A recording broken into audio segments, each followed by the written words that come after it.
नमस्कार दोस्तों, और आप सब कैसे हैं। आई होप आप सब अच्छे होंगे, स्वस्थ होंगे, मस्त होंगे। आपका स्वागत है आपके ही चैनल पे। तो कल कजरी तीज है और कजरी तीज मैं व्रत नहीं रहती हूँ लेकिन पूजा पाठ करती हूँ।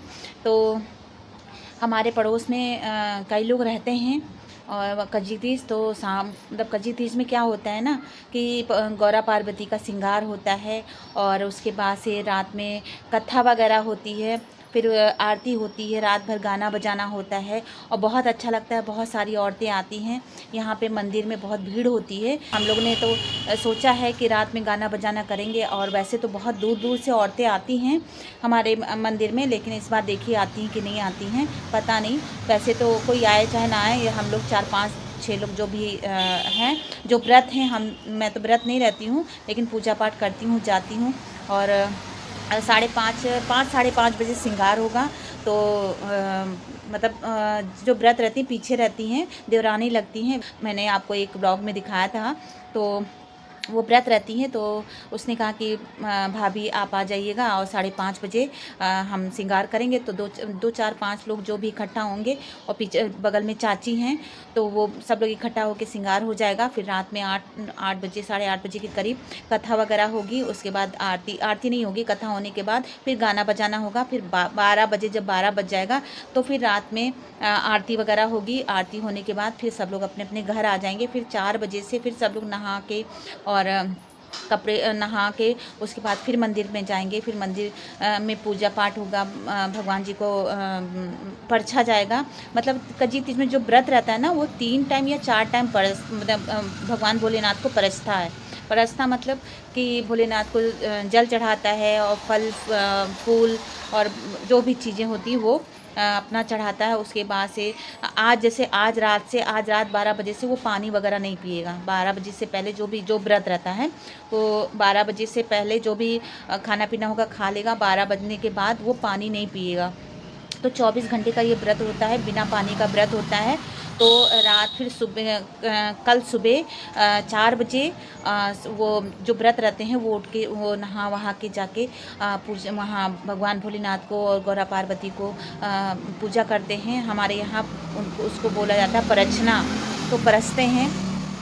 और फिर उसके बाद से मतलब शाम के टाइम वही 3-4 बजे के आसपास फिर वो परछा जाएगा, उनको पूजा की जाएगी जो व्रत रहता है। और मेहंदी वगैरह मतलब पूरा श्रृंगार का मतलब वो और लेडीज़ें करती हैं जो व्रत रहती हैं।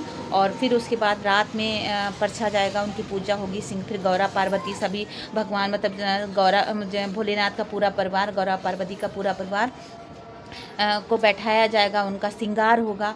फिर कथा वगैरह होगी, आप गाना बजाना होगा 12 बजे तक, 12-12:30 बजे तक तो गाना बजाना होता है। उसके बाद आरती होती है, फिर सब लोग अपने अपने घर आ जाते हैं। सुबह 4 बजे उठ के फिर नहा के फिर जाते हैं पूजा करने। फिर सुहाग लिया जाता है और सुहाग लेने के बाद तो जो व्रत रहती हैं फिर वो तीसरे दिन मतलब कल बृहस्पति शुक्रवार को फिर वो जब सुहाग वगैरह लेने के बाद फिर वो जाके पानी पिएंगी। तो 24 घंटे का व्रत हो जाता है उनका और बहुत कठिन व्रत है। लेकिन जो रहती कजरी तीज रहा जाता है, सुहाग के लिए रहा जाता है, अपने पति के लिए रहा जाता है। मेरे यहाँ रखा नहीं जाता है लेकिन मम्मी हमेशा, मेरे सासू माँ हमेशा पूजा पाठ ज़रूर की हैं, पूजा में सम्मिलित ज़रूर हुई हैं। तो हम लोग भी वैसे ही करते हैं, पूजा पाठ करते हैं। शाम को भी व्रत, खाली व्रत नहीं रहते हैं, शाम को जाएंगे, पूजा होगी, रात भर बैठेंगे, गाना बजाना होगा। फिर सुबह 4 बजे हम लोग जाएंगे, सुहाग लेंगे। तो सुहाग की चीज़ें चढ़ाई जाती हैं, चूड़ी, बिंदी, मेहंदी, आलता और सिंदूर, जो भी सुहाग की चीज़ें होती हैं सारी चढ़ाते हैं। और सीधा चढ़ाया जाता है, सीधा दिया जाता है पंडित को, तो ये सब चढ़ेगा। तो सारी औरतें चढ़ाती हैं और बहुत भीड़ होती है। अभी पिछले साल से नहीं हो रहा लेकिन इस बार देखिए और बहुत अच्छा लगता है। सब औरतें सज धज के आती हैं और जो नई नवेली जो औरतें होती हैं, जिनकी नई नई शादी होती है, जिनका पहला कजरी तीज होता है ना, उनके मायके से कजरी तीज का पूरा आता है कपड़ा, साड़ी वगैरह, पूरा श्रृंगार का सामान, चूड़ी, बिंदी, सारी चीज़ें आती हैं। तो बहुत अच्छा लगता है। और मेरे मायके में होता है कजरी तीज लेकिन मेरे ससुराल में नहीं होता है और बहुत अच्छा लगता है। मतलब सब औरतें सज धज के आती हैं, बहुत अच्छा लगता है। सब औरतें, इतनी भीड़ होती है, बहुत प्यारा लगता है। मैं जाऊंगी तो क्लिप थोड़ा बहुत तो मतलब क्लिप लूँगी ही, और वैसे कोशिश करूँगी जितना हो सकेगा मैं पूरा मतलब पूरी क्लिप ले लूँ, लेकिन जितना हो सकेगा उतना लेने की कोशिश करूँगी, ज़्यादा से ज़्यादा लेने की कोशिश करूँगी। तो मैं ऐड कर दूँगी, कल के ब्लॉग में आपको दिखाऊँगी। और बहुत अच्छा लगता है। तो आप सभी को कजीक तीज की हार्दिक शुभकामनाएँ। और इसको हरतालिका तीज भी बोलते हैं हमारे यहाँ। बहुत बहुत आपको बधाई। तो मिलती हूँ आपसे